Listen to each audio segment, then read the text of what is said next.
其實你會唔會從來都未明白過 is am are 係用嚟做乜？首先我哋要知道英文有個不變嘅定律，就係英文句子必定要有動詞。最容易睇嘅當然係啲動態嘅動詞，譬如話食、玩、瞓 eat, play, sleep. I don't eat lamb. I play tennis. 我哋亦都有一啲靜態動詞，幫我哋帶出一啲狀態或者感覺嘅，例如感覺上 feel, seem, 聞落去 smell, 睇落去 look. It feels a bit chilly. That looks really good. 但係有時我哋想表達嘅嘢其實真係冇一個動詞，純粹想表達一啲狀況。例如係一位老師喺日本好攰好有趣。咁我哋首先要明白其實 be 都係一個動詞。咁喺現在式裏面咧，佢會變成 is, am, are。如果主語係 I， 我哋就會用 am。如果係 he, she, it 同埋單數名詞咧，我哋就會用 is。如果係 you, we, they 或者複數名詞，我哋就會用 are。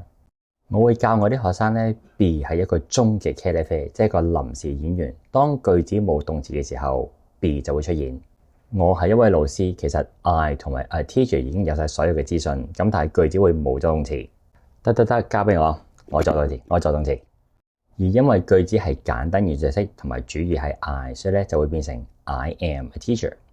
佢喺日本 he in Japan 會冇咗個動詞，所以咧我哋就會有 be 嘅出現。咁因為係簡單現在式同埋係 he， 所以咧就會係 he is in Japan。我哋好攰 ，we 加 very tired 會冇咗個動詞，所以咧我哋就會話 we are very tired。呢個遊戲好有趣 ，this game very interesting 會冇咗個動詞，所以咧我哋要話 this game is very interesting。一個錯誤嘅示範咧就係當有啲人想表達我哋習慣通常7點鐘食晚飯，佢哋咧就會話 we are have dinner around 7 p.m。但係食晚飯個 have dinner 個 have 其實已經係一個簡單現在式嘅動詞。喂，句子已經有 have 呢個簡單現在式動詞，你走開啦。正確句子應該係 we have dinner around 7 p.m。考下大家，我仍然好肚餓。英文應該點表達呢？學到新嘢記住幫手 comment、like 同埋 share。想揾私營英文補習老師咧，就歡迎私信我。